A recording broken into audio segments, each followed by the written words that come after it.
Hey guys, welcome back. I hope you're well.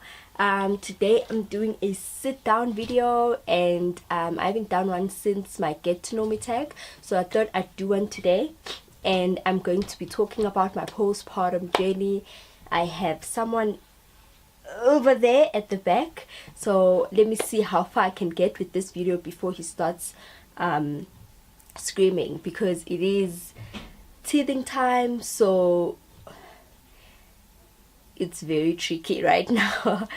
Anyway, before I get started with the video, I wanted to give you guys some clarity regarding the channel. I know I spoke about it a little in my get to know me tag, but I didn't really explain it a lot, so I wanted to give you guys some clarity on what it is that I'm going to be posting about and basically what this channel is about. So there's two parts of it. The first part is my the motherhood journey and how I'm handling it, and all the tips and the tricks that I've learned for the past 7 months of him being around.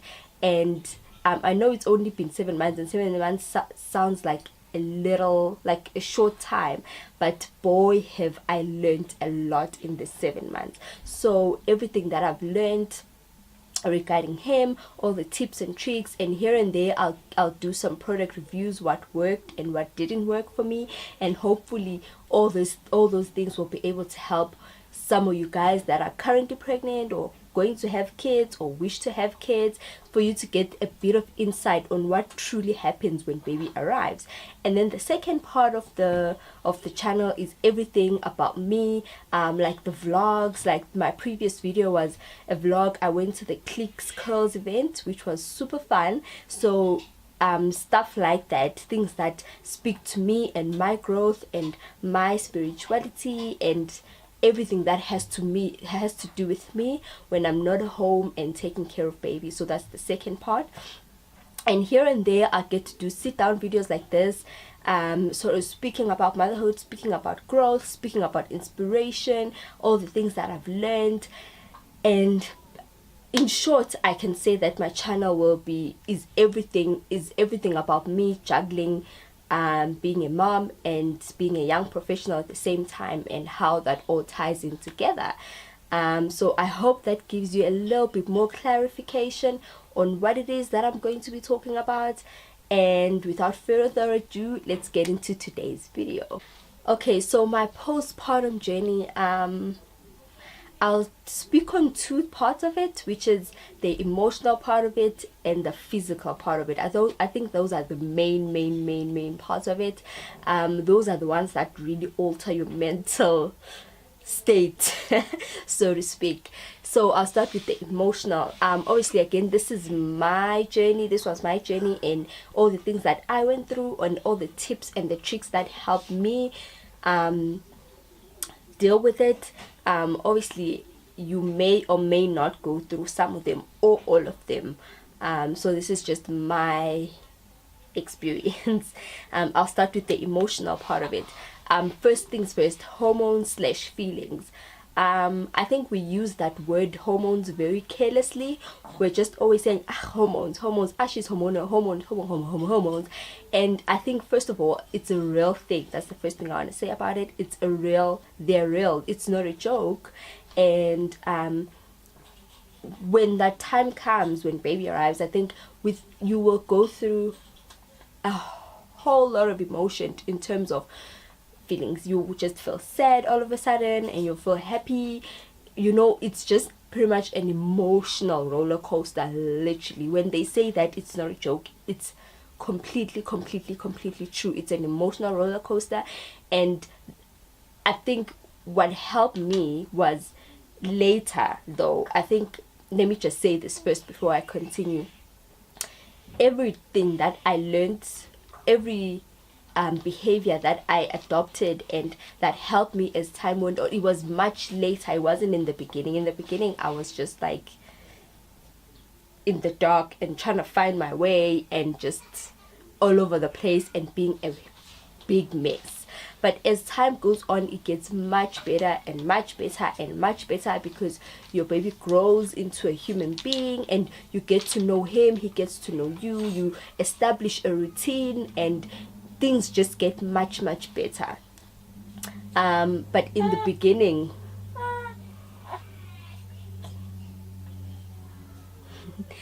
so with the hormones, I think if you're feeling sad, every single hormone that every single feeling that you go through, sadness, anger, frustration, excitement, is temporary. Nothing lasts forever. So it's one thing to always try to remember and remind yourself that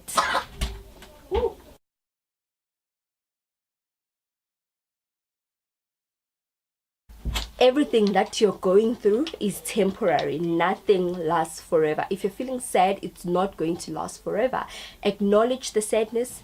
Like if you're feeling angry or mad at someone or something, acknowledge it, and in that way you'll be better able to accept it and sort of move away from it, and get yourself to sort of move away from it and shift. I don't know if I'm explaining it. It makes sense in my head, but I feel like the words that are coming out of my mouth are not making sense. But what helped me was because a lot of the times you feel sad, you feel happy, you feel angry, you feel frustrated, and the last place you want to find yourself in is in a place where you're angry, for example, and you just wallow in your anger and you just spend hours and hours just dwelling in that. It's better to just like, okay, this situation got me frustrated. That's okay. What can I do to sort of pick myself up? And being a new mom, your baby is always there to pick you up. So seeing them smile, seeing them do these little milestones really boosts your self-esteem, and it makes you feel so much better. So with regards to feelings, what helped me, I know, was sort of getting myself out of acknowledging the fact that, okay, right now I'm a bit sad.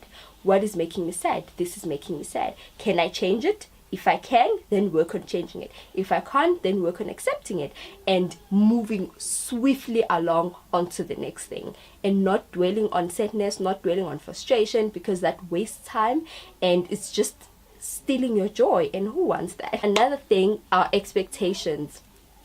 Oh my goodness, I don't know if this was just me or this is what every new mom expects or goes through. Like I had so many expectations regarding everyone. I expected everyone to just be, I don't know, at my feet, like, hey, what do you need? Would you like a sandwich? Would you like us to hold the baby while you go take a shower? And obviously it didn't happen like that, because they didn't know that that's what I needed, because I didn't communicate it. And again, that made me angry and made me frustrated, and it's just a snowball effect that you don't need. If you're angry, communicate that. If you're unhappy about something, communicate that. If you need time out, if you need 10 minutes to take a shower or brush your teeth or whatever, and you need someone to look after the baby while you do that, communicate that. That's expecting your mom, or because I had my mom was there from before he was born up until he was like 4 or 5 months. So she was there for a long time, and I'll be forever grateful for that, because she helped me a ton. I don't know how I would have coped without her. So don't have crazy expectations. Matter of fact, don't have expectations at all. That would probably be the ideal situation. Don't have them. If someone helps you in any way, great. If no one does, still great. Time. Ooh, I think this is the biggest one. This is the life changer right here. I think for the most part, I underestimated everything when it came to postpartum. I underestimated the time factor. I underestimated my feelings. I underestimated everything. I just thought it was just going to be so easy. I thought he was going to come. I was just going to be changing nappies in the, like, just, you know, being a superwoman. And unfortunately it doesn't work like that for the average Joe like me. Obviously if you're in a different situation and you have 5 nannies, for example, and you have your aunts and whoever that are just ready to help you, and then that's a different case, because you have sort of time in your hands to go do what you need to do, take a shower. And I keep saying take a shower because, guys, this is so real. Like, when baby arrives, you don't have time for nothing. Zero. You will not have 10 minutes to go take a shower. That, it seems so ridiculous and so bizarre when I say it, but honestly, this is the honest truth, and that's what I'm here for, to sort of let you in on the real struggles and the real challenges and the joys, and the everything is real here. And I'm just going to let you in on, yeah, this is the real deal, yo. You will not have time unless you've got help on standby like that. But other than that, you will not have enough time to take a shower, time to paint your nails, time to, again, that's why I'm super thankful for my mom, because if she hadn't been there, it would have been a struggle. Because she would do the laundry, I'd iron it, or she'd iron it, and I'd be bathing him, and if I bath him, then she creams him, and she, and then she puts him to bed, like we like that, so it worked out well. Me time, it goes extinct. It does not exist for new moms. It's like, especially if you're in corporate, because I got 4 months of maternity leave. For 4 months I was at home with baby 24/7, so you don't, like, me time, like taking, that's why it's important. That is why it's important to ask for help if you need help, because you need to take a shower. Like, there were days when I'd wake up and I'd spend the whole day without taking a bath, and I'd get so frustrated at the end of the day, because I'm like, I haven't even bathed, I haven't even had lunch, and now it's 7 p.m. I didn't have lunch because I was doing laundry. If I wasn't doing laundry, then I was putting, and it gets your time, the time that doesn't exist gets even smaller if you're nursing your baby, because baby feeds every 2 to 3 hours. So you have, firstly, it took me a long time to get him to actually fall asleep and nap, and by the time he naps, he naps for like, he wasn't a nap, oh my goodness, he napped for like 10 minutes, 15 minutes, 20 minutes. When he wakes up, it's time to feed, and then he naps again, and then he takes a bath, and then, like, I was just always feeding. And if you're nursing, you have to always be full. You have to eat like heaps of food to make sure that your milk production stays on point. And it was tough. It was just super challenging, but obviously I would do it again in a heartbeat for him, because I love him that much. All right, let's move on to okay, wait, before I move on to the next thing, this just popped into my mind. I just want to mention that with regards to time, that's okay if you feel like you're losing your mind and you haven't had time to read a book, because I read a lot of books and I haven't read a book in such a long time because I don't have time. But that's okay. Like, let it happen let it take its natural course. Don't rush anything. Just let it happen the way it's supposed to. There will come a time, like now, I know him so well and he knows me, and we've established a routine. Like now, he was napping, my sister just grabbed him and she's babysitting while I do this video, and I'm thankful for that. So I know that when I put him down for a nap, I can just see that, okay, he's going to take a nap probably for the next hour. So I have an hour to bath, to eat, to wash his bottle, to sterilize, things like that. So it gets much better. Take it easy. Don't rush anything. You will get there. Because I'm saying these things because now, before you have a baby or while you're still pregnant, you're like thinking, But when baby arrives, yo, things get real so fast. And I just want to say it's okay. There will come a time when you are able to get back on your feet and do your nails and do everything that you wanted, that you've always done before baby arrives. Now let's move on to the physical. Obviously, the first thing is the body. The pooch. That was a huge shock to me. It was a huge shock because before baby I had a flat tummy, and after baby, now there's this thing that is just wrong. You know, like it's you guys, it's, I can only speak for myself, I can't speak for many. For me, like I said, I had a flat stomach, and now after baby I had this pooch that was saggy and just, what's this word, ukshwabana, I don't know what you call it, crinkles, is it crinkles? Anyway, it was like that. And it gets, your stomach gets dark, like it darkens because your skin was stretched to capacity, and now it's sort of coming back, and it's sort of, you know, and it dark, like it's black. That's the best. It's like, it's, guys, it's black. So now you have to sort of get used to that and accept that and acknowledge it. Oh, okay, this is how I look. And for a long time, for me, I didn't recognize myself, and my face, your body changes, obviously. My face changed, I had blemishes.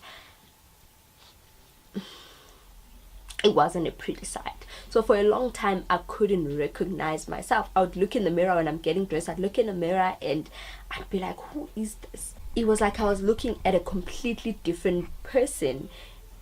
And I hated it. It brought my self-esteem from here all the way. Ooh, it was down there in the dirt. And my skin, my face, I've never been a person who has problematic skin. My skin has always been great, and again, I'm thankful for that. My skin changed completely. I started breaking out. I had blackheads, I had spots, I had all kinds of things happening here. So there was this, there was that, and thankfully, I think for me, I dodged a lot of bullets with regards to pregnancy things, like stretch marks, like weight gain. Like I didn't gain weight. Obviously I had more water, more blood here, but that was just here. I didn't get stretch marks, thankfully. I think it's just genes. I don't think it has anything to do with the products that I used, although I used, I don't have it, I would have shown you guys. I stopped using it. I used Palmer's. Palmer's has a good range with regards to pregnant women. I used the Palmer's, the body butter in the round tub. I'm not a fan of lotions because my skin is very, very dry, so I always go for body butters and body creams. So I used the body butter, the Palmer's one, and I mixed it with bio oil. So I'd apply bio oil all over my body, and then I'd top it off with the Palmer's, and sometimes I would use the Johnson's, the tissue oil on top of that. Like I had layers of anti-stretch mark creams just to make sure that I didn't get, or just to make sure that I had like a manageable amount of stretch marks. But thankfully I didn't get any. I purely think it's just because of my genes and not the mixture that I did. Maybe it's a combination of both, I don't know. So if you want to try those out, the Palmer's plus bio oil, and here and there the tissue oil as well. So it was very difficult to recognize myself in the mirror, and I don't know, I think everyone was just like, but for you yourself, you know how you were before, and now this person who has blackheads all over. And listen, I wasn't trying to wear makeup, I wasn't trying to conceal, I wasn't trying to do that. I just wanted to be in my fat self. You know. So yeah, it was very difficult. But again, all I can say about that is that obviously your skin will change, obviously your body will change. You are producing, you are growing a human being, and that in itself is a miracle. That in itself is a blessing, because I know there are that's what I kept telling myself, and it helped me a whole lot. Because, and it's the truth, like, I'm not making it up, I'm not pep talking myself just nje. It is the truth. That in itself is a miracle. How many women out there would give their left arm to grow their own babies and have them and have healthy babies? Like, so I took that, and I just always reminded myself of that, and it helped me deal with it a whole lot. So with hair, I'm not going to talk about hair much, because sorry, I just realized that my lighting keeps fluctuating. I'm using natural lighting, so bear with me on that. So with hair, I'm not going to focus much on hair, because I personally didn't go through it, but apparently you lose a lot of hair. Your hair falls out a lot when baby arrives.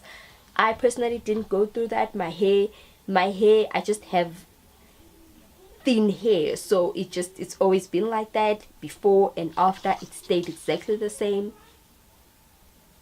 Healing, obviously there's two parts of hair. There's the natural and the C-section. My birth plan was natural. I went to Genesis Clinic mainly because that's what they specialize in, only natural birth. But unfortunately, I couldn't go through that journey because I had a lot of complications. I will do a video on my labor and delivery story a bit later, when I am a bit more ready to open up like that, about that specifically, because there's a lot of emotion attached to that. I went through a whole lot there. So give me a bit of time, and I'll do a video on it a bit later. But for now, I went through C-section. It was an emergency one, and obviously that comes with the scar. The first thing that I want to say about that is take it easy, especially if you have C-section. It's a major surgery. Do not be out here with the tying bopisisu super quickly. Don't do it. Don't exercise too quickly. Wait until your 6-week appointment, and then when your doctor gives you the green light to do that, then you can start with your exercising and your eating healthy to get back into your shape. But the one thing that I think a lot of women fall into the trap is the snapback game, for the gram. Not everyone is like, those women that just 2 days later they're like, and they back to their, no, it's okay. And it's okay.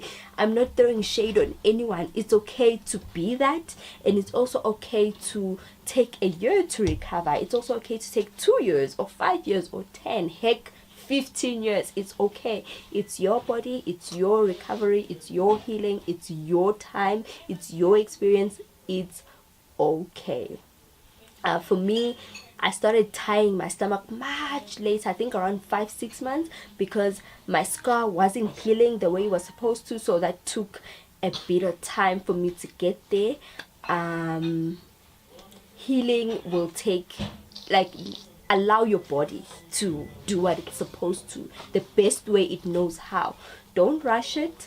Don't do too much too quickly, because then you open up risks of infection, and that's a real thing. Now, that is all I have to say about the emotional and the physical. So the last part of this video is going to be lightning challenge. I'm going to try and, for my 7 tips, I will give you 7 tips on the things that helped me deal with my postpartum, and hopefully that will help some of you ladies that are pregnant and are about to go through that. Always try and keep these in mind, and it just, Guys, it gets really hard when baby arrives, and you need all the support you can get. You need all the information that you can get to remind yourself that you're special, you're amazing, you brought a human being to the world, yo. Like, how amazing can you get? So here are my 7 tips. 1, embrace the feels. If you're feeling sad, I said this in the beginning, I'll say it again. If you're feeling sad, it's okay. If you're feeling mad, it's okay. Just don't dwell on the negative emotions. Number 2, don't rush anything. Don't rush your emotions, don't rush your body, don't rush your healing, don't rush your friends, don't rush anything. Let everything work out and happen as slowly or as quickly as it will. Do not rush. This is extremely, I cannot stress this enough. I think we put ourselves under so much pressure to snap back in 2 days. Who does that? No, it's okay. Snap back after 6 months. Don't snap back. It's your body, girl. Do what you need to do. Give yourself enough time to rest. Give yourself enough time to heal. It took you 9 months to grow this human and bring him into the world. Why must it take you 2 weeks to sort of be back at your original shape? That life is for a select few. 3, all of these tips sort of build into each other and sort of, yeah. But number 3, take it very easy on yourself. It sounds like I'm saying the same thing, but they're slightly different. So take it super easy on yourself. You grew a human being from just 2 teeny little cells, and now it's a human being with fingers, with eyes. Are you kidding me? You are a superhuman. You have superpowers. So it's okay. Don't benchmark your health or your recovery on what anyone is saying, on what anyone is doing. This is your journey. Number 4, make super sure that you have a healthy group of friends or a healthy circle around you. This is a super sensitive time. This is when you need your friends. This is when you need your sisters. This is when you need your mom. This is when you need everybody, your husband, your boyfriend, whatever, everybody. This is when you need them the most. Make sure that your friends are the right type of friends. Make sure that you have a circle around you that will support you, that will encourage you, that will give you time if you need time, that will give you attention if you need that, and that will understand that now is a very tricky time. Have people around you that will support you, build you up, build your self-esteem, and will be patient with you and will not rush you into anything. Number 5, accept and ask for help. This again sounds super ridiculous, but I think when you're a new mom, you want to do it all. Like, you think you can do it all. You want to do the laundry, you want to do this, you want to make sure that your baby is sleeping well, and if someone puts them to sleep, what if their neck is a bit skew and they are unable to breathe? No, girl. If your mom if anyone offers to help in any way, accept it. Number 6, do not skip doctor's visits. I can't speak for natural birth because obviously I didn't go through that journey, but for the C-section ladies, you will go and take off your scars, I think 6 or 7 days, either on the 6th day or the 7th day with your gynae, and then after that is the 6-week appointment, and then after that, if your gynae needs to see you again, then they'll schedule an appointment with you after that. Unless if you've got complications, then they'll need to see you more frequently. Do not skip any doctor's visits. If they want to see you again after 2 weeks, there's a reason for that. Maybe your scar is not healing the way it's supposed to. Maybe this is not happening. Maybe that is happening. You need to make sure that you're there to see your doctor whenever they need to see you, and be open, super honest with your doctor. If you're going through something, if you're experiencing pain, if you're not sleeping well, if you're bleeding a bit on your scar, whatever it is, don't be shy to tell your doctor. Your doctor needs to know. That's the only way they are going to help you. It's not embarrassing, it's not gross. They need to know. Number 7, okay, pray. If you are a believer, if you believe Jesus exists, pray, girl. that was my number. I do not know how I would have survived without my Jesus. I prayed like you will never believe. Pray. If you're feeling sad, pray. If you're feeling excited, pray. Pray and be thankful for the fact that you have a healthy baby. Pray that the fact that you had a baby, you were able to carry a baby for 9 full months. So I hope this was able to help some of you ladies that are pregnant and everyone else who's going to have babies soon or later. Postpartum is super real, guys. And if you know anyone who's either pregnant or going through postpartum, don't be afraid to say, yo, I care for you, I love you, I know you may or may not be going through a lot right now. Just know that I'm there for you. If you need time, if you need anything, if you need to talk, if you need me to come through and do some laundry for you, let me know. And trust me, hearing those words will just help that person so much. I know, I've been there. And yeah, so if you like this video, be sure to give it a thumbs up and comment down below. Let me know what your experiences were. Was it amazing? Was it horrific? And how were you able to deal with everything? And be sure to subscribe. Thank you for hanging out with me today, and I will see you on my next one. Bye.